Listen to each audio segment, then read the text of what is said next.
ایک اسلامی بہن حضرت شیخ ناصر الدین البانی رحمۃ اللہ تعالی علیہ کی خدمت میں حاضر ہوتی ہیں اور آ کر سوال کرتی ہیں کہ حضور، شادی سے پہلے میں نماز پڑھتی تھی، روزہ رکھتی تھی، قرآن کی تلاوت کرتی تھی،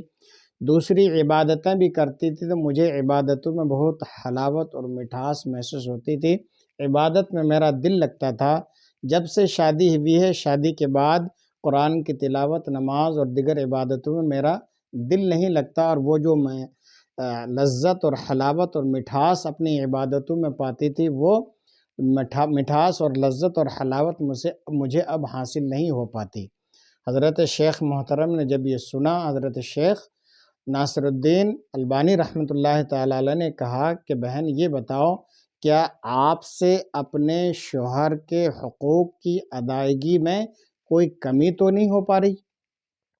یعنی کیا آپ اپنے شوہر کے پورے حقوق ادا کرتی ہو؟ تو اسلامی بہن کو ایک طرح سے غصہ آیا اور انہوں نے کہا کہ حضور، میں آپ سے نماز، روزے، قرآن کی تلاوت میں لذت اور مٹھاس نہ پانے کی وجہ پوچھ رہی ہوں،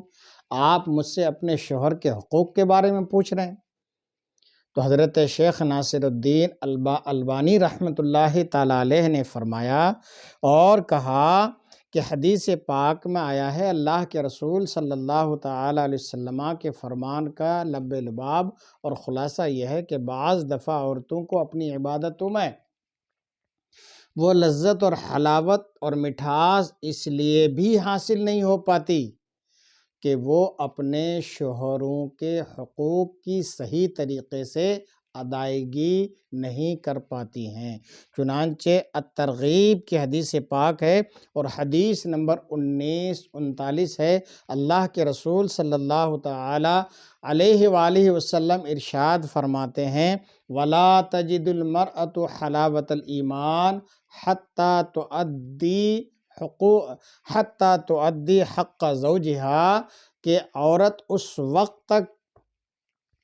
عبادت کی حلاوت اور مٹھاس کما حق حاصل نہیں کر پائے گی جب تک کہ اپنے شوہر کے حق کی ادائیگی مکمل طور پر ادا نہ کر لے۔ ہو سکتا ہے کہ شادی کے بعد آپ کو عبادت میں وہ لذت اور مٹھاس اور حلاوت اس لیے محسوس نہیں ہو رہی ہے کہ آپ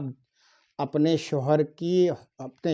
کے حقوق کی ادائیگی میں آپ سے کوئی کوتاہی اور کمی رہ جاتی ہو۔ اس حدیث پاک سے ہماری شادی شدہ اسلامی ماؤں اور بہنیں عبرت حاصل کریں۔ شوہر کا بہت بڑا حق ہوتا ہے، آپ کو اللہ کی عبادت بھی کرنی ہے اور اپنے شوہر کے حقوق کی ادائیگی بھی کرنی ہے۔ اگر آپ عبادت میں وہ لذت اور مٹھاس حاصل کرنا چاہتے ہیں، روحانی طاقت حاصل کرنا چاہتے ہیں، تو اللہ کی عبادت کے ساتھ ساتھ رسول اللہ صلی اللہ تعالیٰ علیہ وسلم کی اطاعت کے ساتھ ساتھ اپنے شوہروں کے حقوق کی ادائیگی بھی کریں، اور شوہر کے حقوق کی ادائیگی کرنا یہ اللہ کا حکم ہے اور اللہ کے پیارے حبیب صلی اللہ تعالیٰ علیہ وآلہ وسلم کا بھی حکم ہے، تو لہٰذا اس میں اللہ کی بھی اطاعت ہے اور رسول اللہ صلی اللہ تعالیٰ علیہ وسلم کی بھی اطاعت ہے۔